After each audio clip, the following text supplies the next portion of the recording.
Hello, my name is Mika Sanson and I'm a current executive of the Sports Medicine Club here on Shanghai American School Pudong campus. We are here today to look at the basics of a new skill, through which by practicing these basics, you will be able to apply the skill on student athletes.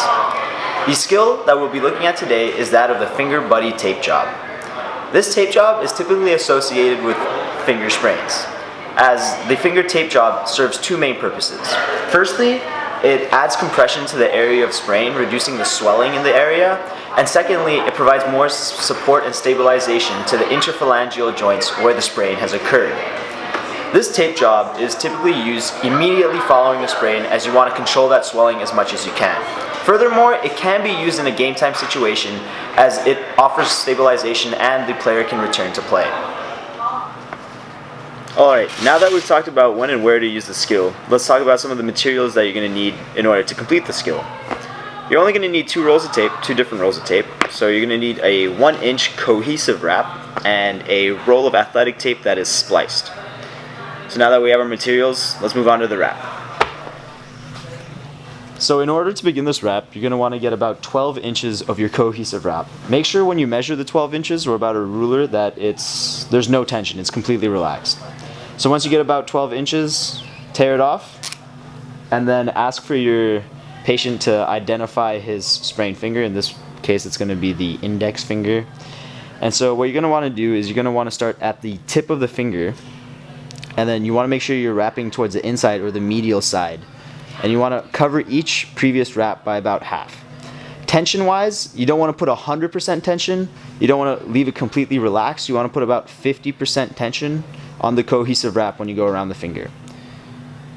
So you wrap all the way until you get to the base.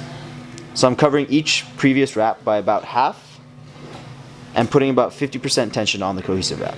And you continue to do this until you get to the base of the finger, at which if you have some leftover tape, you can do a couple some anchor wraps.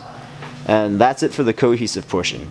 So in order to increase stability and support to the area, we're going to do a buddy tape, which is taping the compressed finger to the next finger or the longer finger that is closest to the compressed finger. In this case, it's going to be Max's middle finger. So this is where your spliced tape comes in handy.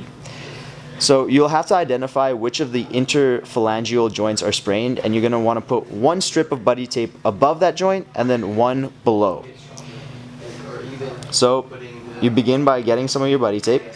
You want a guideline for length is, you don't want it to be too long, you probably just want it to be, you want enough tape so it goes around the finger and back around. So I go for a guideline of about 6 inches, probably somewhere around there.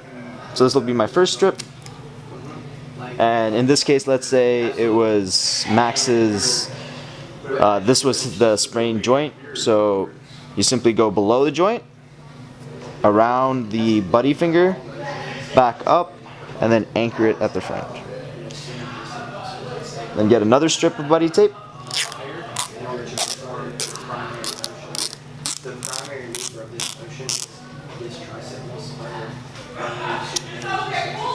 And then wrap it above the joint.